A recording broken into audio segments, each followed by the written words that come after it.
Celebrating 50 years. Majestic Jewelers. വാർത്തകൾ വിശദമായി.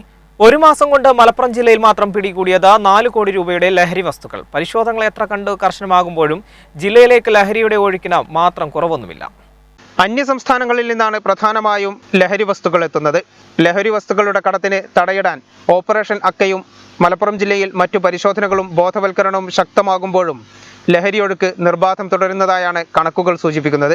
കഴിഞ്ഞ ഒരു മാസത്തിനിടെ 4 കോടിയിലധികം രൂപയുടെ ലഹരി ഉൽപ്പന്നങ്ങൾ ജില്ലയുടെ വിവിധ ഭാഗങ്ങളിൽ നിന്ന് പോലീസും എക്സൈസും നാർക്കോട്ടിക് സ്ക്വാഡും ചേർന്ന് പിടികൂടിയിട്ടുണ്ട്. ഇതിൽ കഞ്ചാവും മാരക മയക്കുമരുന്നായ MDMA-യും ഹാഷിഷ് ഓയിലും ഉൾപ്പെടും. 11 പേരെ അറസ്റ്റ് ചെയ്യുകയും ചെയ്തു. തിരൂരിലാണ് ആദ്യത്തെ വൻ ലഹരി വേട്ട നടന്നത്. ലോറിയിൽ ഒളിപ്പിച്ച് കടത്തുകയായിരുന്ന 230 കിലോഗ്രാം കഞ്ചാവാണ് അന്ന് പോലീസ് പിടികൂടിയത്. ഒരാഴ്ച മുമ്പ് പൂക്കോട്ടുംപാടം കൂറ്റമ്പാറയിൽ നിന്ന് 183 കിലോ കഞ്ചാവും 1 ലിറ്റർ ഹാഷിഷ് ഓയിലും എക്സൈസ് സംഘം പിടികൂടി. സ്വകാര്യ വ്യക്തിയുടെ കാട് പിടിച്ച പറമ്പിൽ ചെറു പ്ലാസ്റ്റിക് കവറുകളിലാക്കി സൂക്ഷിച്ച നിലയിലായിരുന്നു ലഹരി വസ്തുക്കൾ. കഴിഞ്ഞ ദിവസം 10 ലക്ഷത്തോളം രൂപ വില വരുന്ന 17 കിലോ കഞ്ചാവുമായി കൊണ്ടോട്ടിയിൽ 3 പേരും പിടിയിലായിരുന്നു. ആന്ധ്രാപ്രദേശിൽ നിന്നാണ് കൂടുതലായും കഞ്ചാവ് എത്തുന്നത്.